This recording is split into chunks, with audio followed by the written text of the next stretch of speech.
పాపం ఆటలో అరటిపండు బతుకైపోయింది మాత్రం ఉక్రెయిన్ అధ్యక్షుడు జెలెన్స్కీది.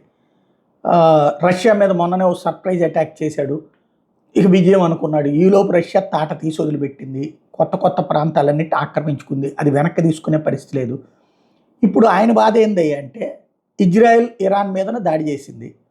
ఇప్పుడు అమెరికా ఇజ్రాయెల్కి ఖర్చు పెడతా ఉంటుంది. ఇజ్రాయెల్కి ఆయుధాలయ సంపత్తిని అందిస్తుంటుంది.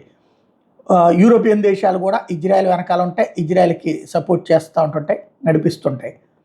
అదే సందర్భంలో ఆయుధాలు ఇవ్వడం, ఆర్థిక సాయం చేయడం చేస్తుంటాయి. ప్రపంచ మీడియా అంతా కూడా ఇరాన్ ఇజ్రాయెల్ వారి మీదనే కాన్సన్ట్రేట్ చేస్తుంది. దీంట్లో పట్టించుకునే వాళ్ళేడు ఇప్పుడు ఉక్రెయిన్కి. ఉక్రెయిన్ ఓ పక్కన సర్వనాశనం అయ్యింది. తినటానికి లేదు, ఉండటానికి లేదు, బ్రతకడానికి లేదు. అమెరికా వీళ్ళు ఇచ్చేటటువంటి బెచ్చం మీదన బ్రతుకుతున్నటువంటి పరిస్థితి ఇప్పుడు. కాబట్టి తొందరగా ఇజ్రాయెల్ కాన్ఫ్లిక్ట్ ముగియాలట, ఎక్కువ కాలం ఉండకూడదని చెప్పేసి కోరుకుంటున్నాడట. ఇరాన్ దీంట్లో ఎంత తగ్గితే అంత బెటర్ అనుకుంటున్నాడు.